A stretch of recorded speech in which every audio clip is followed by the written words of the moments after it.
Let me welcome to the show a gentleman that devoted a lot of his life to finding out who killed him. The Netflix special, Who Killed Malcolm X, powerful. I think you guys should watch it if you haven't already. Let me welcome historian, writer, journalist, activist, the one and only Abdur Rahman Muhammad. Welcome to the Karen and Drew Show.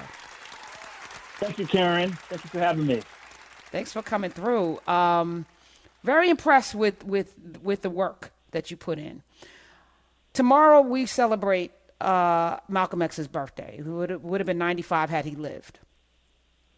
Had he lived, where do you think he would be today? What do you think he would be doing today? And do you think black people would be in the condition that we're in terms of still battling the same things we were battling 50, 60 years ago? Well, I get that question asked a lot, and it really is the $60,000 question. He was trying to turn a corner at the end of his life. He was tired of being portrayed as a demagogue or the boogeyman. He wanted to be respected as the intellectual that he was, and he wanted to engage the civil rights movement in some type of way. In fact, he was trying to reach out to all of the civil rights leaders. And I'm not saying he was trying to be an integrationalist. I'm not saying that.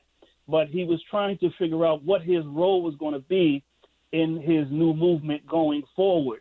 I think he would have built some type of broad coalition type structure. I definitely think he would have continued to be militant. He would have continued to be angry. And he would have continued to advocate for self-defense. Now, that's different than, aggressive, let's take it to the police, and just menace the police just for posturing's sake. He wasn't really about that, but he was definitely for armed self-defense, especially if you look at what's going on now in Brunswick, Georgia. The words of this man just come back to you all over again. Even there's a clip in the docuseries, Who Killed Malcolm X, in the very beginning, where he says the police will bust you upside your mouth and then arrest you for attacking them. And if that's not what we see down there in Brunswick, if that's not what we see in Texas, that's not what we see in North Carolina, all over the country, even today on his 95th birthday, which will be tomorrow, then this tells you that there would have been a place for Malcolm X today. And he, in the same way that he didn't take it then, he would not take it now. What drove you? This piece, man, 30 years of your life devoted to putting it all together, following the clues, talking to people. You didn't stop. Ended up in my backyard of East Orange. I had to drive around, look at that mosque where that brother was laid to rest. And I was like, wow, this was all in these spaces that I've traveled in my lifetime. What propelled you to continue to not quit, to find the answer that you were looking for? What propelled me was a sense of justice and also the reality that if someone like myself didn't do it, that it wasn't going to get done. And I also realized that this was an open, gaping wound in the heart and in the spirit and the consciousness of our community, whether we realized it or not, And in fact, the almost universal acclaim that the series has received, and it has received acclaim all over the world. I get emails from every single part of the globe. Saudi Arabia, Pakistan, India, South Africa, Nigeria, Malaysia, India, Australia, Germany, France. It's been translated into French. It's been translated into Turkish. I'm told that I'm something of a celebrity in Turkey. I've never even been to Turkey. That's because of the love that people have for Brother Malcolm and the cloud that has been hanging over his death up to the time I came around for 4 or 5 decades. And it was a question that had to be resolved. And I saw clearly that no one was going to do it. And the answer to that question was going to die with my generation. I'm the generation that came after Malcolm. And, this is not the kind of story that could have been resolved simply or merely through studying documents. You had to go in the field and you had to talk to people and you had to get people on the record before they passed away. So that's what drove me. The fact that no one was going to do it. No one was doing it until, I came along. So let me tell you, let me ask you. I grew up, I was exposed to the Nation and Brother Malcolm at an early age. So I grew up with a certain understanding of what I thought had happened based on the information that was available. When I saw your documentary, I mean, it completely changed a lot of the perspectives that I had. So knowing that, I want to ask you, you spent 30 years undertaking it. Why do you think, and I know you kind of mapped it out and explained it in the series, but why do you think you met with so much resistance from fellow Muslims when you were just trying to find justice? Well, it was really two aspects to that. One is there was a religious rationale or religious justification that was used to protect the killers. I'm talking about the shooters now. I'm not talking about the killers in the government and the FBI and the New York City Police Department, who are equally culpable. And I want to make that clear. They're equally guilty. All three of these entities are equally guilty. Many people want me to come out and say, oh, the feds did it. The feds killed Malcolm. They want me to say it like that. And really what they're looking for is some type of exoneration of the Nation of Islam, to just make it the white man took out Malcolm. No, they all took him out. The Nation, Hoover's FBI, and the New York City Police Department. But though there was a religious rationale, this man is a good Muslim now. We're not going to turn him over to the disbelievers. You know what I'm saying? He made his pilgrimage to Mecca. He's been forgiven for his sins. He's doing good in the community. What good is it going to do now to expose him, right? Or to expose these men? What good is it going to bring to our community? Let's let sleeping dogs lie. It's of no benefit. And you saw that in the series. So there was a religious rationale, but there was also a street rationale, which is the no snitch ethic, right? That, we're not going to go out like a rat. We're not going to go out like a sucker, And also, I may throw a third element in there as well, which is a sense of collective guilt. They felt that even though these were the men who actually carried it out, we all felt the same way about Malcolm. So why would we give this man up when we would have done the same thing ourselves? So it was kind of thing of let's just keep this under wraps. Let's take this to the grave, and we'll all be better for it. As you can see, we were not better for it. Why did he have to die? I'm sorry, Lamont. I know you had a follow-up, so let me be quiet. Go ahead. No, I was going to say there was one, I guess for me, I don't know if I was paying attention all the way, one loose end with the three gentlemen when the shooters, alleged shooters, they had question marks on their face, and throughout the series, they were never readily identified. Were you able to piece those parts of the puzzle together in the very end and identify the other two? Yes, we know who the other men were. Of course, you saw the face of Talmadge Hayer, who filed the affidavit in 1977-78. The other men were Wilbur McKinley, a construction worker. He had a small construction company there in Newark. And the other one was Leon Davis, who actually, through my research, I found out that he was the youngest member of the team. He was only about 18 years old. Okay, he's the man who fired the Luger. We were trying to answer the question, what took Malcolm's life? It was not the Luger. It was not the 45 or the 48. It was the shotgun. That's what took his life. So it was an empirical question. You may see the faces of the other assassins should there be a season 2. Okay. Oh, okay. 6 episodes. Who killed Malcolm X? Let's go back to February 21st, 1965, the Audubon Theater, and you craft this day, what he did before he got there. His wife, his kids are in the Audubon in Harlem.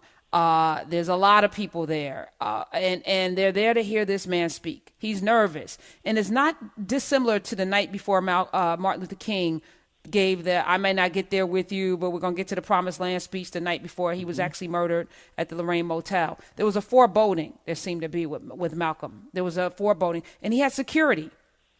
One of his lead security people, actually an FBI informant.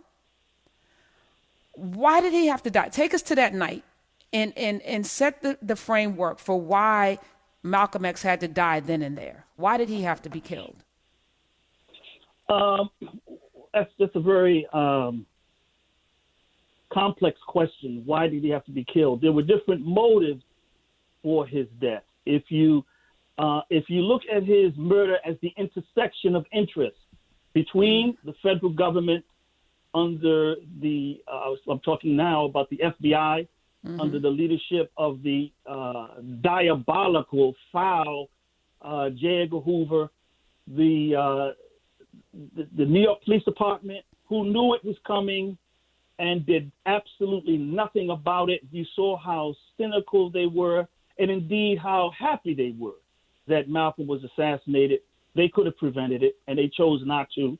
And of course, the Nation of Islam had their own motives because he was seen as a traitor, a Judas, a Benedict Arnold. He had turned on the Honorable Elijah Muhammad in their view, a man that they viewed as the infallible messenger of God, God's apostle or prophet. All right. So it was a kind of apostasy that could not be tolerated. And Malcolm was exposing this man for being, somewhat lecherous, and not somewhat lecherous, okay, and, essentially a hustler who he called, I'm using the lane, he called him a faker, all right? He felt guilty about leading people into this movement that he believed in 1,000%. And when he saw the leadership was just getting money and girls and cars and luxury, and it was really just something of a scam, really, that he felt scammed and he felt played. And he felt bad that he had led all of these people into this group. And when he came back from Mecca, he was determined that he was going to tell the truth about what real Islam is, what it's all about, and it's not the Nation of Islam. And he was going to, try to mend fences with the civil rights leaders. And it's really because of his scandal, what they viewed as scandalizing the Honorable Elijah Muhammad, that especially once he revealed the business with the secretaries and their children.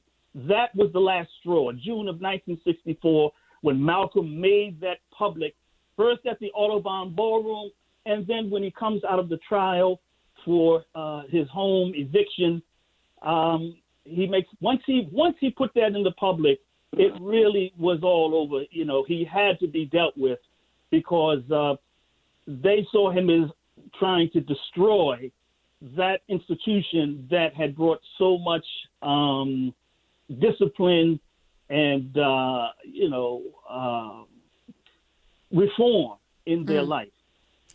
You see all of the bullets, the masterful, retelling of this murder, but then the actual footage and the actual seeing so many bullets flying through. His wife and his 4 babies are there.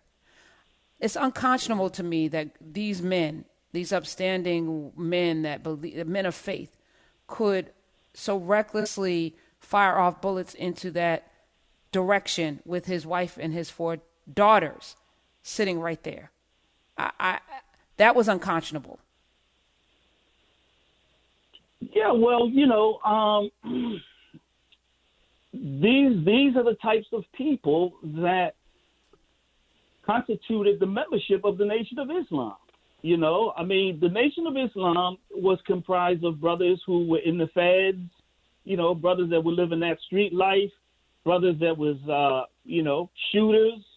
Not all of them. And I was going to say, weren't you in the Nation? Abdur No, I Rahman was not Muhammad? in the nation. I was You not in the nation. never? I was not in the nation. I was never in the nation. However, like many of us, when I was young, I was influenced by the oratory and the personality of Minister Louis Farrakhan. He used to speak at Howard University all the time. He was in D.C. all the time. And I mean, before you get knowledge, the brother is magical in his oratory. Absolutely spellbinding. And so, for sure, I was influenced by him and the show of unity and discipline, and it was quite impressive and dazzling. But then when I started to learn the history about, what he said about Malcolm and his refusal to, accept the traditional Islam as Malcolm was trying to teach it, I became, point blank, a nemesis of the movement. I'm known in that community as that dude. You know what I'm saying? That doesn't like them. I'm just being an open book about it. All right. I don't know if you can answer this, but one thing that I noticed during the series was and you're speaking of Minister Farrakhan, there was kind of an implied theme where the narration of hearing what you're saying and then what's being shown in the footage that kind of pointed at Farrakhan and his involvement, but it never spoke to it. Was that deliberate on your part?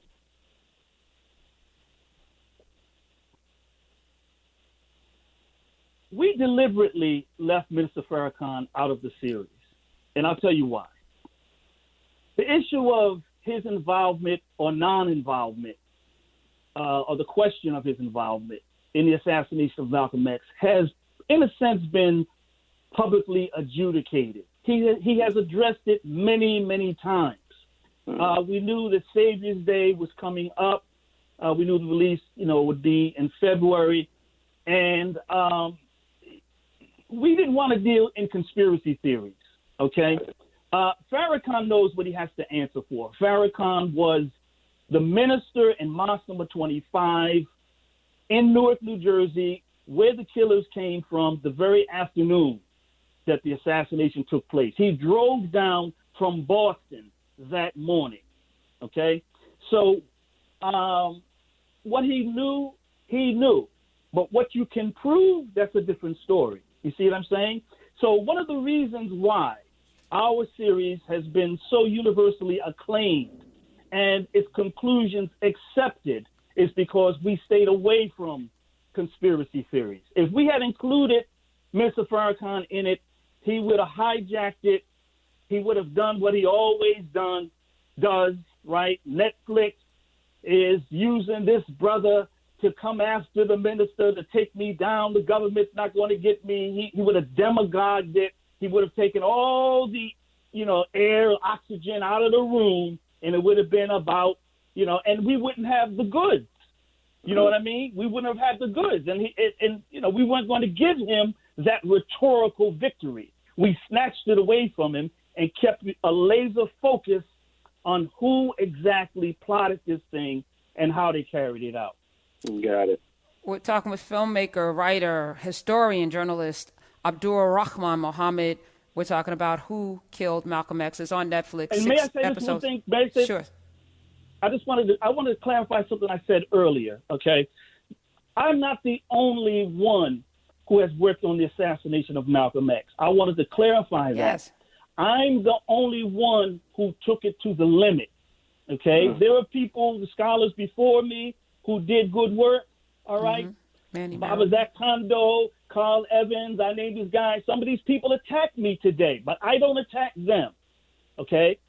Some of these Malcolm X scholars attack me, but I don't attack them. I give them their due. But before I came along, there hadn't been any new research on the assassination of Malcolm X in 30 years. It was a dead letter issue. No one was talking about it at all, much less a 6-part docuseries. So these brothers that come at me, They won't give me my respect, but I will give them their respect. I'm not the only Malcolm X scholar and the Malcolm X assassination authority, but I'm the one who took it to the limit, and I'm not going to let anyone take that from me. 866-801-8255. We got some people that want to talk online. Let's go to Terrence in Missouri. You're on with Brother Abdur Rahman Muhammad. Welcome to the Karen Hunter Show. Hey, how you doing, Karen? Good. I don't want to mess up the brother's name that did the documentary, but Just call him Mr. Muhammad. Really appreciate Mr. Muhammad.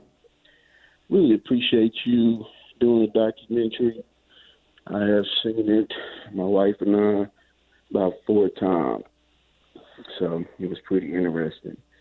But my takeaways, turning on the radio, my takeaways was that, watching that documentary, I felt like that back then and even now, and I've heard Marie Faber say this, we still do not collectively understand the white power structure.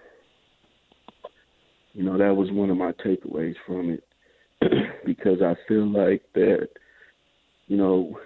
because we don't control our institutions or systems, we're still in a predicament where a lot of misinformation is given to us, which adversely impacts us not thoroughly understanding the white power structure and how to adequately dismantle it.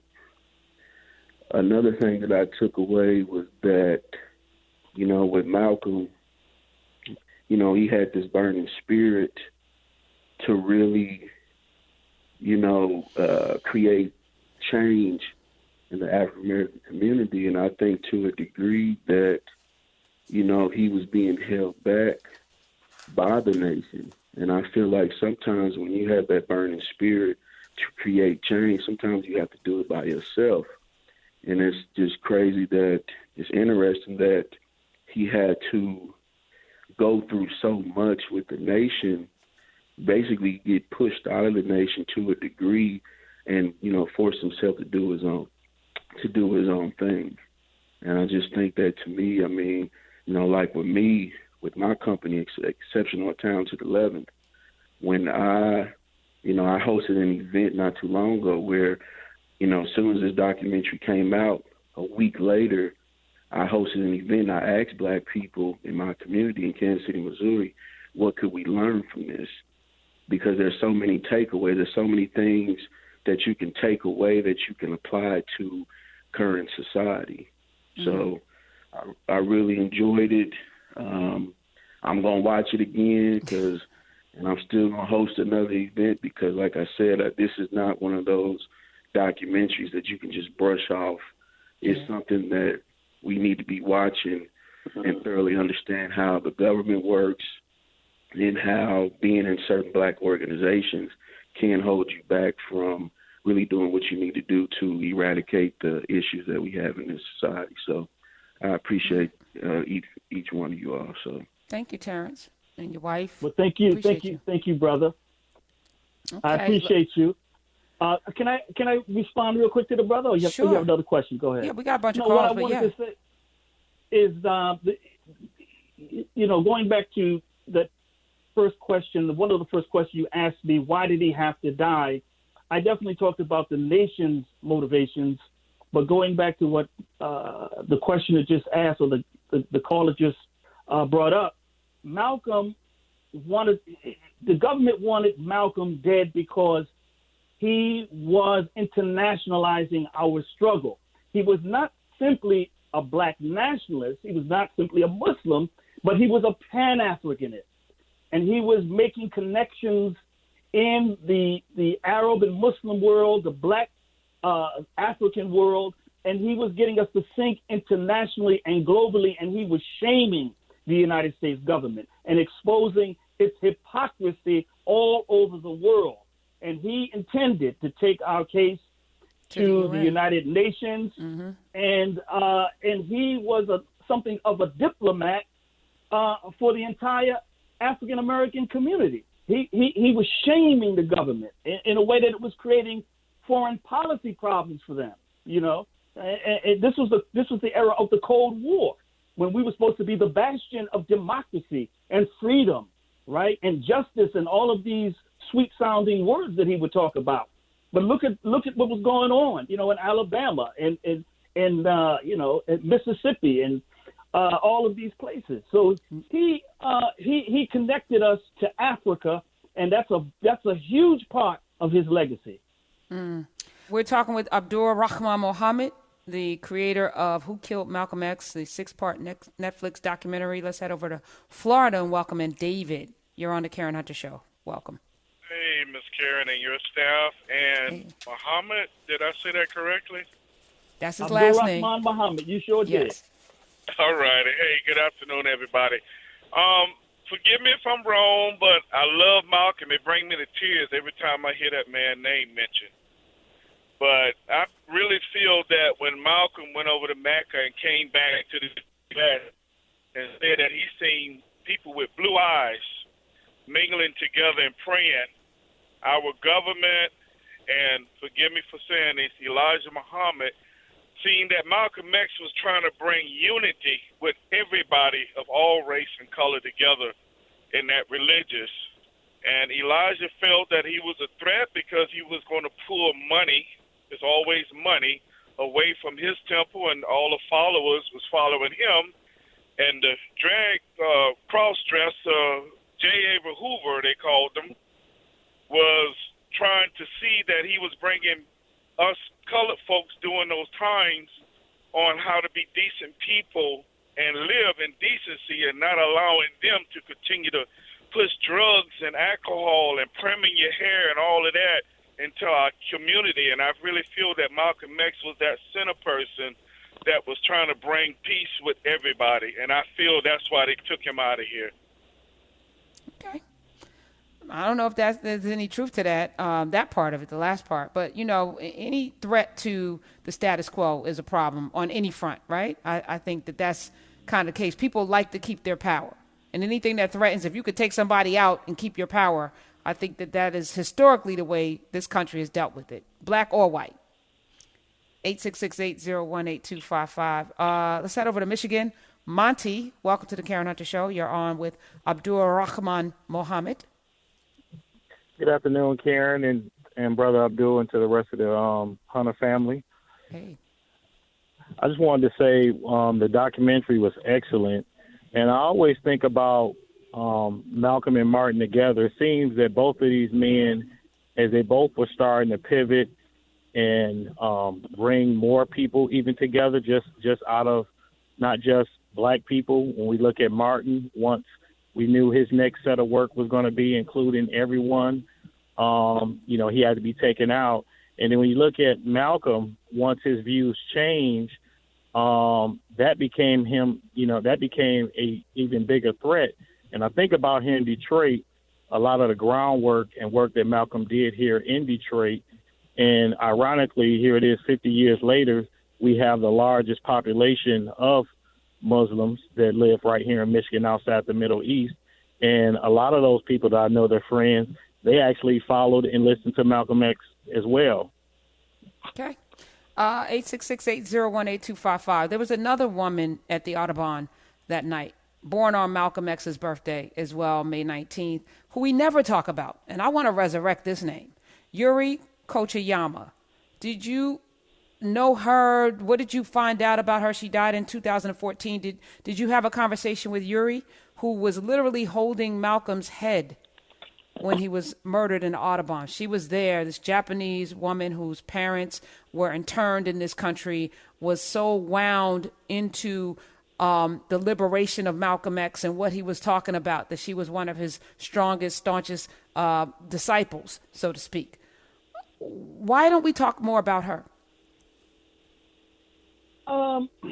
Yeah, we should talk more about her.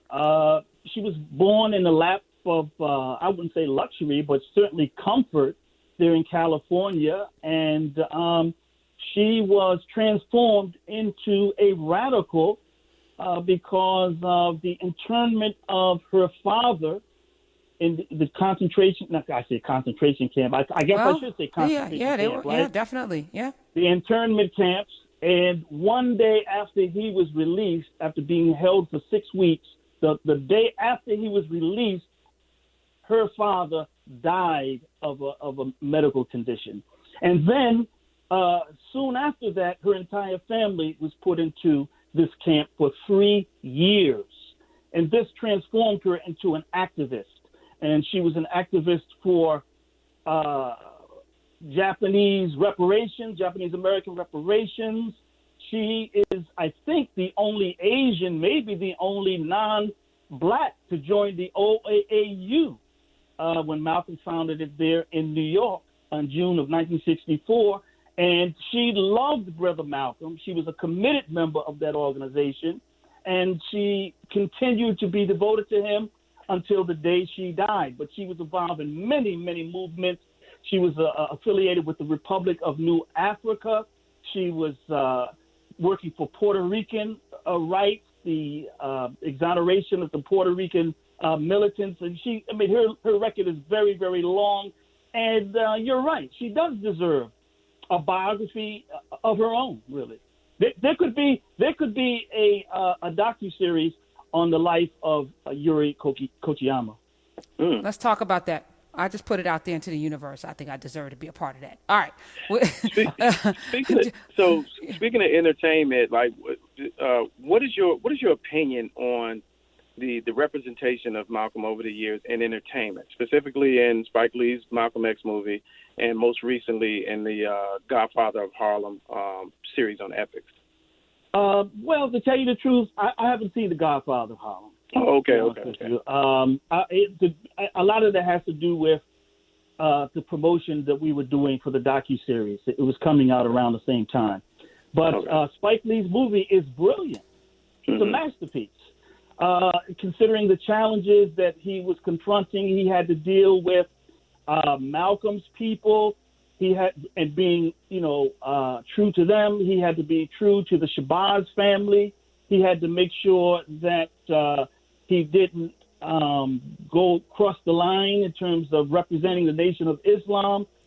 He had a lot of challenges with making that film, principally financial, and it's a piece of art. You can't approach. I will tell you what Malcolm's brother Wilfred, his oldest brother Wilfred, the first member of the little family to join the Nation of Islam in 1947. He thought it was a good movie. He said, it's not a documentary, but if you don't know anything about Malcolm X, it's a great introduction. Spike had to also deal with, the entertainment value for a general audience. This thing was meant to sell tickets. It was not what we did. You know what I mean? Ours is a documentary. Okay, it's a different genre, it's a different craft. He's making a Hollywood movie with Hollywood money, and it's got to make money, And he was true to the story. Now, he took a lot of license in some of the other characters, but I will tell you this: Spike Lee virtually recreated the assassination scene almost exactly as it happened, even to that white piano that you see on the stage. And one of the things, when I went to the Municipal Archives and saw the color photographs of the assassination scene, which you never see, I was just blown away by color photographs from that day, and I was struck by all the decades that I've seen that piano on the stage. I never knew what color it was. Spike Lee got that kind of detail down pat. And if you look at the credits of his movie, he names the 5 assassins in the credits of the movie. If you go back and watch the movie, and even the actors who play the assassins, the casting, they look like exactly like the men looked like in 1965. And it's a little factoid. The man who played William X. Bradley, who went on to become Al-Mustapha Shabazz, the shotgun assassin, do you know that the actor who played him, Michael Guest, is from Newark himself? And tragically, he himself was cut down by a bullet from his former wife a year later, a year or two later. Oh, my God. So we have to go, but you have an open seat at our table, Brother Muhammad, and when season 2 comes about, because it seems like there's going to be a season 2, I'd love to have you come back on, and definitely want to keep talking about who killed Malcolm X, because the story has not ended. I have one more thing I'd like to share with your audience. I am teaching a Zoom class myself on the autobiography of Malcolm X. Just go to Eventbrite, and you can find all the sections. All right. And we'll tweet it out as well. And they can follow you at arm_legacy, at arm_legacy. Thank you for being here today. Abdur Rahman Muhammad.